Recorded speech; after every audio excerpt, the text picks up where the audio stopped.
नमस्कार दोस्तों, इन दिनों ध्रुव राठी का एक वीडियो जम के वायरल हो रहा है। यूट्यूब में उसे 1.5 मिलियन से भी अधिक लोगों ने देख लिया है और सोशल मीडिया प्लेटफॉर्मों पर, अलग अलग प्लेटफॉर्मों पर जोरदार उसको शेयर किया जा रहा है, जम के उसको शेयर किया जा रहा है। उस वीडियो में थंबनेल देखेंगे तो द डिक्टेटर थंबनेल है उसका और उसमें टाइटल है is India become a dictatorship, यानी कि किस प्रकार से भारत में लोकतंत्र को ध्वस्त किया जा रहा है उसको वो दिखा रहे हैं। और उसमें वो शुरुआत भी इस चीज से करते हैं कि क्या भारत में लोकतंत्र खत्म हो गया है, क्या भारत में डेमोक्रेसी का अंत हो चुका है, ऐसा सवाल करते हुए वो अपने वीडियो को शुरू करते हैं। उस वीडियो को लेकर के विपक्ष के बहुत सारे लोग उस वीडियो को शेयर कर रहे हैं, जिनमें से कांग्रेस ने ही अपने यूट्यूब प्लेटफॉर्म में ही उस वीडियो के क्लिप को, 1 मिनट के क्लिप को शेयर किया है। और कांग्रेस लिख रहा है कि गोदी मीडिया ने जो 10 साल छिपाया, ध्रुव ने 70 सेकंड में काला चिट्ठा दिखाया, मोदी के काले कारनामों से पर्दा हटाया। यानी कि इसे देखेंगे आप तो विपक्ष के बड़े बड़े जो नेता हैं वो भी शेयर कर रहे हैं, जिनमें सुप्रिया श्रीनेत भी ट्वीट करते हुए शेयर कर रही हैं ध्रुव राठी के उस 29 मिनट की वीडियो को। और वो लिख रही हैं 10 साल में लाखों करोड़ों रुपए बहाकर चरण वंदन के बल पर लीपापोती करके छवि बनाई। ध्रुव राठी ने 29 मिनट में प्रधानमंत्री मोदी का सारा गेम बर्बाद कर दिया। तो कहने का मतलब है कि इस वीडियो को जोरदार शेयर किया जा रहा है विपक्ष के लोगों के द्वारा भी, और जो जागरूक हैं, जिनको समझ में आता है कि वाकई में देश में लोकतंत्र खतरे में है और किस प्रकार से बीजेपी एक छत्र शासन की ओर आगे बढ़ रही है और देश को किस प्रकार से वन नेशन वन पार्टी की ओर लेकर के जा रही है, उसको जो लोग समझ रहे हैं वो ध्रुव राठी के इस वीडियो को शेयर कर रहे हैं और दूसरे लोगों को रिकमेंड कर रहे हैं कि वो इस वीडियो को जरूर देखें। ऐसा करके तो हम आपको इस ध्रुव राठी की वीडियो का सारांश बताते हैं। ध्रुव राठी का जो वीडियो है वो शुरू होता है, वो शुरुआत में ही कहते हैं कि क्या दोस्तों अब इस देश में लोकतंत्र खत्म होने वाला है या लोकतंत्र का अंत हो चुका है, डेमोक्रेसी का अंत हो चुका है, ऐसा सवाल करते हैं। और वो बताते हैं कि लोकतंत्र का मायने क्या है, लोकतंत्र का अर्थ समझाते हुए वो बताते हैं, कहते हैं कि लोकतंत्र ये नहीं है कि जहां पर केवल चुनाव होते हो नियमित रूप से, वही लोकतंत्र नहीं है, ऐसा वो कहते हैं। क्योंकि जो चुनाव होते हैं वो तो उत्तर कोरिया में भी होता है और रूस में भी होता है, ऐसा वो बताते हुए नजर आते हैं। यानी कि आप देखेंगे तो उत्तर कोरिया में भी जो है चुनाव होते हैं, वहां पर बाकायदा रेगुलर चुनाव होते हैं, लेकिन वहां पर उन्हीं कैंडिडेट को वोट देने के लिए मजबूर किया जाता है जो सरकार के द्वारा खड़े किए जाते हैं। अन्यथा अगर आपने किसी दूसरे कैंडिडेट को वहां पर वोट कर दिया तो आपकी नौकरी छीने जा सकते हैं, आपके अधिकारों के साथ छेड़छाड़ किया जा सकता है। यानी कि उत्तर कोरिया में आप देखेंगे तो डिक्टेटरशिप है, वहां पर तानाशाही है, वहां के जो शासक है किम योंग जोन, उनका एक छत्र वहां पर तानाशाही चल रहा है। इस वजह से इसकी तुलना जो है वहां से करते हुए दिखाई देते हैं वीडियो में ध्रुव राठी। और रूस में भी किस प्रकार से लोकतंत्र है, वहां पर मरा हुआ लोकतंत्र, उसके साथ भारत के लोकतंत्र की तुलना करते हुए नजर आते हैं।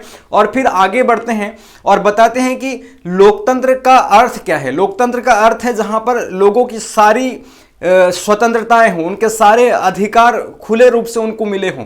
यानी कि केवल चुनाव कराना ही, नियमित चुनाव होना ही लोकतंत्र नहीं है। ऐसे वो ढेर सारे उदाहरण देते हुए आगे बढ़ते हैं और बताते हैं कि किस प्रकार से 10 साल में लोकतंत्र में, भारत में किस प्रकार से लोकतंत्र को कुचलने की कोशिश की गई है। और एक एक करके वो उदाहरण देते हैं कि ईडी सीबीआई के दम पर किस प्रकार से बीजेपी ने विपक्ष के नेताओं को अपने कटघरे में शामिल कर लिया या जेल भेज दिया, ऐसा वो बताते हुए नजर आते हैं। दूसरी बात, मीडिया जो कि इस वर्तमान जो गोदी मीडिया है किस प्रकार से बर्बाद हुई है 10 साल में और सरकार से सवाल करना छोड़ दी है, उसके बारे में भी वो बाकायदा बताते हैं, उदाहरण देते हुए दिखाते हैं। और आगे चल करके आंदोलन जो देश में जो लोग कर रहे हैं, नागरिक कर रहे हैं, और किस प्रकार से लोगों से प्रोटेस्ट करने का अधिकार छीन लिया गया है, किसानों से उनका अधिकार छीना जा रहा है। किसान आंदोलन जब कर रहे हैं तो उनके ऊपर छर्रे गोलीबारियों से किया जा रहा है।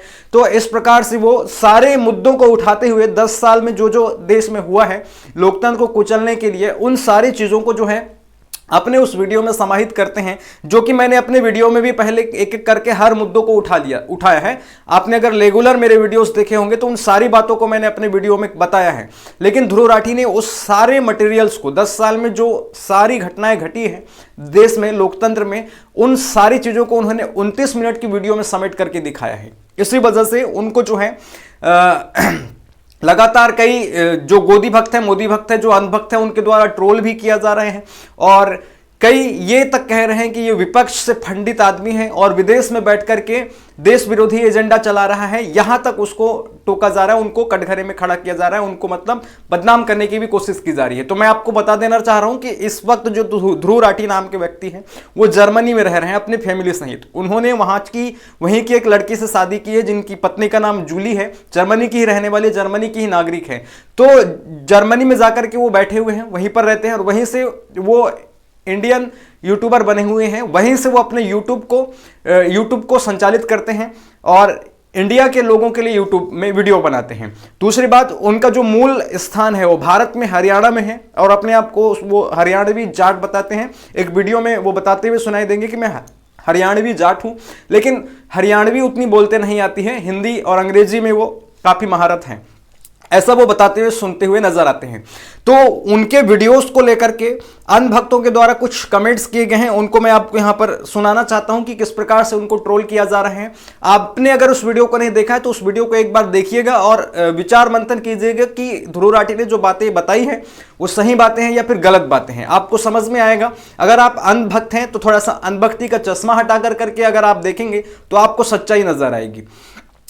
एक सूर्य प्रताप सिंह आईएएस हैं, रिटायर्ड आईएएस, ये अंधभक्तों की फौज में अभी शामिल हुए हैं मोदी भक्ति में, और इन्होंने एक ट्वीट किया था, लगता है विपक्ष को अब केवल भारत विरोधी एजेंडा चलाने वाले लपड़ झंडू ध्रुव राठी का सहारा है। समूचा मोदी हेटर गैंग इसके वीडियो को दिल बहलाने के लिए सर्कुलेट कर रहा था, देशद्रोही कहीं के। इस कबर बिज्जू पर कानून का लठ बजे, योगी ट्रीटमेंट मिल जाए ताकि आगे बकवास ना करे। इस प्रकार से ये ट्वीट कर रहा है और अगले ट्वीट में सूर्य प्रताप यही ट्वीट कर रहे हैं, कह रहे हैं कि जो ध्रुव राठी के बिना सिर पैर के झूठे व अपमानजनक वीडियो शेयर करेगा उसका यही हाल होगा। हालिया वीडियो पर भी यही छिछालेदार होगी। झूठ फैलाने वाले कबर बिज्जुओं की बच के रहिए, नहीं तो भागते फिरोगे। विदेश में रहकर अंग्रेजों की झूठी चम्मच चाटने वाला राष्ट्रवादियों को अपमानित करने का साहस न करे। केजरीवाल ने सुप्रीम कोर्ट में माफी मांगी। इस फोटो को शेयर करते हुए वो ट्वीट कर रहे हैं। आपको हम बताते हैं कि सुप्रीम कोर्ट में अरविंद केजरीवाल ने माफी मांगी है ध्रुव राठी के एक वीडियो को रीट्वीट करने के चक्कर में। ध्रुव राठी ने एक वीडियो बनाया था बीजेपी आईटी सेल एक्सपोज्ड करके और उसको उन्होंने ट्वीट किया था। उसी वीडियो को अरविंद केजरीवाल ने रीट्वीट कर दिया था और बाद में उस ट्वीट से जिन लोगों को आपत्ति हुई थी उन्होंने कोर्ट में याचिका दाखिल कर दी थी और सुनवाई के दौरान फिर जाके अरविंद केजरीवाल को वहां पर माफी मांगनी पड़ी थी। इस पर सवाल कई उठाए गए थे। इसी प्रकार से जब विवाद इनके वीडियो में बढ़ता गया और विपक्ष और पक्ष के लोगों ने इस वीडियो को घेरना शुरू कर दिया तो ध्रुव राठी ने भी अपना एक ट्वीट किया है। वो कह रहे हैं 10 million views on the video. My only request to all BJP supporters, please watch the full video once with an open mind. The personal attacks on me area a diversion. The real issue is something very serious. If you truly care about the nation, wake up. जय हिंद। तो उन्होंने request किया कि आप BJP के supporters हैं, फिर भी मैं आपसे कहना चाहूंगा कि आप एक बार आंख खोल करके मेरे इस वीडियो को देखिए, आपको सच्चाई नजर आएगी, सच्चाई समझ में आएगी। ऐसा वो रिक्वेस्ट करते हुए दिखाई दे रहे हैं। आपको बताते हैं उस वीडियो में जो भी मुद्दे उठाए हैं, उन्होंने जिन भी मुद्दों को बताया है वो वास्तविक मुद्दे हैं, वास्तविक घटनाएं। आप देखेंगे तो किस प्रकार से भारत जो है वो सवाल दो तीन सवाल बड़े मुद्दे के रूप में उठाते हैं। एक तो शुरुआत में वो बोलते हैं कि क्या भारत में लोकतंत्र खतरे में है, क्या डेमोक्रेसी का अंत होने वाला है। दूसरा सवाल वो करते हैं कि क्या Bharat one nation one party की ओर जा रहा है, ये बात कहते हैं। फिर तीसरा कि वो उत्तर कोरिया और रूस के साथ भारतीय लोकतंत्र की तुलना करते हुए नजर आते हैं। और फिर बाद में जो बताते हैं कि किस प्रकार से बीजेपी ने सीबीआई और ईडी का इस्तेमाल करते हुए विपक्ष के लोगों को अपनी पार्टी में शामिल कर लिया जिनके ऊपर भ्रष्टाचार के आरोप थे, या फिर जो बीजेपी में शामिल नहीं हुए, जो विपक्ष में रह करके काम कर रहे थे, तो उनको जेल में डाल दिया गया, जैसे कि मनीष सिसोदिया, संजय सिंह, ऐसे मतलब हेमंत सोरेन। इन सारे नेताओं का उदाहरण वो अपने वीडियो में देते हुए नजर आते हैं। और जनता से किस प्रकार से प्रोटेस्ट करने का अधिकार छीना जा रहा है, आंदोलन करने का अधिकार छीना जा रहा है, उसको भी वो बताते हैं। किसान आंदोलन का भी उदाहरण देते हैं, छात्रों के आंदोलन का भी उदाहरण देते हैं। और बड़ी बात वो बताते हैं कि गोदी मीडिया ने किस प्रकार से मोदी चरण वंदन में काम शुरू कर दिया है पिछले 10 साल से, ये बताते हैं। विपक्ष की आवाज को मीडिया से गायब कर दिया गया है, लोगों की आवाज को मीडिया से गायब कर दिया गया है।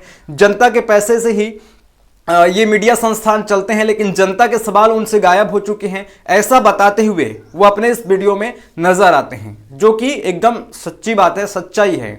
आपको अगर लगता है कि लोकतंत्र खतरे में नहीं है, फिर भी इन मुद्दों को आपके भेजे में समझ में आना चाहिए कि ऐसी चीजें जो है देश में हो रही हैं, और कहीं ना कहीं ऐसी ही शुरुआत होती है डिक्टेटरशिप की, तानाशाही आने की। ऐसी ही शुरुआत जर्मनी में हिटलर ने की थी, ऐसी ही शुरुआत नेपोलियन ने की थी। तो इन चीजों को आप गहराई से समझने की कोशिश करें। ध्रुव राठी को लेकर के बहुत सारे लोगों ने ट्रोल किया, और कुछ लोगों ने यह भी कह दिया कि वो विदेश में बैठ करके देश विरोधी एजेंडा चला रहे हैं, इसलिए उनके ऊपर ज़्यादा खतरा नहीं है। जर्मनी में रह करके वो अपने यूट्यूब चैनल को ऑपरेट कर रहे हैं, तो उनके ऊपर ज़्यादा खतरा नहीं है, पुलिस के छापे का खतरा नहीं है, वहाँ जा करके भारत सरकार कोई कार्रवाई नहीं कर सकती है। यानी कि विदेश में बैठ करके इस प्रकार की वीडियो बनाना आसान है, ऐसा कुछ लोगों ने कहा। इसको लेकर के श्याम मीरा सिंह के साथ भी तुलना कर दी गई। श्याम मीरा सिंह का नाम अगर आपने सुना होगा तो वो भी एक पत्रकार हैं, यूट्यूबर पत्रकार, स्वतंत्र पत्रकार हैं, और वो भी ध्रुव राठी की तरह वीडियो बनाते हैं और सरकार से सवाल करने वाले वीडियो बनाते हैं। तो किसी ने तुलना कर दी कि श्याम मीरा सिंह के ऊपर ज्यादा खतरा है ध्रुव राठी की अपेक्षा, क्योंकि ध्रुव राठी विदेश में बैठे हुए हैं और श्याम मीरा सिंह देश में ही रह करके वीडियो बनाते हैं, इसलिए श्याम मीरा सिंह पर खतरा ज्यादा है, ऐसा जो है लोगों ने कहा। लेकिन श्याम मीरा सिंह ने इसका रिप्लाई दिया है, और वे कह रहे हैं कि यह कहना गलत है कि ध्रुव राठी के विदेश में रहने के कारण उन पर रिस्क कम है। हम आखिर अपने बच्चों की जान ही क्यों लेना चाहते हैं, तभी उन्हें महान माना जाएगा। हमें तो इस बात पर निश्चित होना चाहिए कि कम से कम हमारे पास ऐसी एसेट्स हैं, कम से कम ध्रुव के माध्यम से सामूहिक चेतना का निर्माण कुछ लोगों में तो हो रहा है। ध्रुव राठी का काम आज के दौर में और अधिक महत्वपूर्ण हो जाता है, उन पर भी उतना ही रिस्क है। भारत उन्हें भी आना होता है, उनका परिवार देश में ही है। जिस लेवल पर जाकर यह सरकार विरोधियों को परेशान करती है, उस हिसाब से इस सरकार के लिए कोई काम मुश्किल नहीं है। इसलिए जो कोई हमारे लिए जितना कुछ करने की कोशिश कर रहा है उसका सम्मान करिए, उसे इधर उधर के एंगल निकालकर कमतर न करिए। ध्रुव होनहार नौजवान है, हमें ऐसे और नौजवानों की जरूरत है, और जो हमारी बातों को अलग अलग माध्यमों से प्रभावी तरीके से रख पाए। हमारी तरफ से ध्रुव को शुक्रिया और खूब सारी शुभकामनाएं। ये श्याम मीरा सिंह ने इस प्रकार का जो है ध्रुव राठी के पक्ष में अपना ट्वीट किया था। तो इन पत्रकारों को आप थोड़ा सा ध्यान रखिएगा। श्याम मीरा सिंह भी अभी लगातार किसान आंदोलन की खबरें जो है अपने यूट्यूब चैनल के माध्यम से दिखा रहे हैं, अपने ट्विटर के माध्यम से दिखा रहे हैं, लेकिन उनका एक ट्विटर हैंडल जो था उसको बंद कर दिया सरकार ने, क्योंकि वो लगातार किसान आंदोलन का जो है जानकारी पहुंचा रहे थे। तो जो भी किसान आंदोलन की जानकारी पहुंचा रहे थे, जो बड़े बड़े लोग हैं, मतलब जो जिनकी पहचान अच्छी खासी है, ट्विटर में फॉलोअर्स अच्छे हैं, तो उनके ट्विटर अकाउंट विदहेल्ड किए गए हैं। जैसे गांव सवेरा नाम का एक ट्विटर हैंडल विदहेल्ड हुआ है, और भी जो किसान नेता थे उनके भी ट्विटर हैंडल जो है विदहेल्ड कर दिए गए हैं। तो ये समय सतर्क होने का है, और लोकतंत्र की लड़ाई में एक सिपाही बनने का समय है। आप भी एक सिपाही की भांति अपनी जिम्मेदारी निभाएं, लोकतंत्र को बचाने की हर संभव कोशिश और हर संभव प्रयास करें। ऐसा नहीं है कि आप जिसकी अनभक्ति में डूबे हुए हैं वो आपके लोकतंत्र को बचाए रखने का काम करेंगे, ऐसा बिल्कुल भी नहीं है। वो अपनी सत्ता की रोटियां सेकने के लिए किसी भी हद तक जा सकते हैं, देश को किसी भी दिशा में लेकर के जा सकते हैं, फिर चाहे वो देश में तानाशाही क्यों ना लागू कर दे। लेकिन इस बात को आपको समझना होगा, लोकतंत्र को बचाए रखना होगा। आप सवाल करते रहिए सरकार से, और बार बार दबाव बना करके रखिए, अंधभक्ति से बाहर आइए। भले आप उसी पार्टी को वोट दीजिए जिसकी आप भक्ति करते हैं, जिसको आप पसंद करते हैं, लेकिन आपको सतर्क होने की भी जरूरत है, क्योंकि आप इस लोकतंत्र के एक सिपाही भी हैं, और उस लोकतंत्र की रक्षा करना आपकी भी जिम्मेदारी है। ध्रुव राठी ने जब वीडियो पोस्ट किया, शेयर किया, तो उस वीडियो को अब तक जो है 1.5 मिलियन से भी अधिक लोगों ने देख लिया है। उनके यूट्यूब चैनल की हम बात करें तो 1.5 मिलियन से अधिक सब्सक्राइबर, यानी कि 1,50,00,000 से भी अधिक सब्सक्राइबर्स उनके यूट्यूब चैनल पर है, और वो फेमस यूट्यूबर हैं। अगर किसी भी टॉपिक पर वो अगर वीडियो बनाते हैं तो उस पर वो काफ़ी रिसर्च करते हैं, काफ़ी गहराइयों में जाते हैं, और जो जिन तथ्य उनको मिलते हैं उन तथ्यों की पुष्टि करने के बाद भी वो अपने वीडियोस पर उनको इनपुट करते हैं। और ये पहला वीडियो नहीं है जिसको लेकर के कंट्रोवर्सी हुई है तो उनके कई वीडियोस को लेकर के कंट्रोवर्सी हुई है। जैसे कि भी मैंने बताया, एक वीडियो उन्होंने बीजेपी आईटी सेल एक्सपोज करके बनाया था, उसको लेकर के भी कंट्रोवर्सी हुई थी और अरविंद केजरीवाल ने रीट्वीट किया था तो सुप्रीम कोर्ट में उनको माफी मांगनी पड़ी है।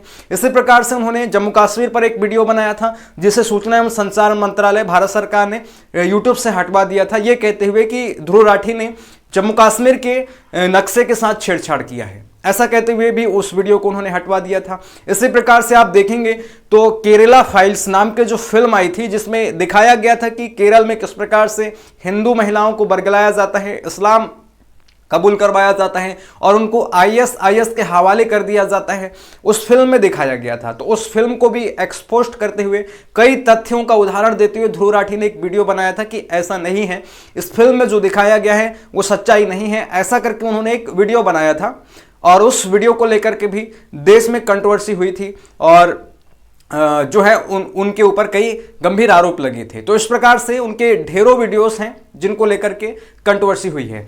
तो ये जब वीडियो पोस्ट करते हैं ये द डिक्टेटर वाला, मोदी वाला, तानाशाही वाला, तो उसको लेकर के कहा जाता है कि नहीं, ये भारत विरोधी एजेंडा चलाने वाला व्यक्ति है और इसके नाम को जो है इस्लामिक नाम से भी जोड़ने की कोशिश की गई थी। बदरू राशिद का नाम इनको दिया गया था और यहां तक कह दिया गया था कि इनका पूरा नाम बदरुद्दीन लासिद लाहौरी है, जबकि ऐसा कुछ सच्चाई नहीं है। जबरदस्ती उनको बदनाम करने की साजिश रची गई थी और ऐसा उनको कहा जा रहा था।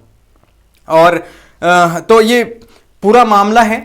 ध्रुव राठी का वीडियो अगर आपने नहीं देखा है तो उनके चैनल में जाकर के देख सकते हैं, द डिक्टेटर वाला, और एक एक तथ्यों को आप गहराई में जाकर के देखें, समझने की कोशिश करें तो आपको समझ में आएगा कि वाकई में भारत में जो है लोकतंत्र को नष्ट किया जा रहा है, लोकतंत्र को ध्वस्त करने में तुली हुई है बीजेपी और भारत में कहीं ना कहीं वन पार्टी वन शासन यानी कि वन पार्टी वन रूल की ओर आगे बढ़ रहा है देश, और इसको जो है नहीं सामने आने देना चाहिए। क्योंकि आप देखते हैं कई मुद्दे ऐसे हैं जो बीजेपी के फेवर में आए थे, जैसे इलेक्टोरल बॉन्ड को लेकर के भी अगर आपने सुना होगा, चुनावी चंदा, तो उसको सुप्रीम कोर्ट ने अवैध करार दे दिया है।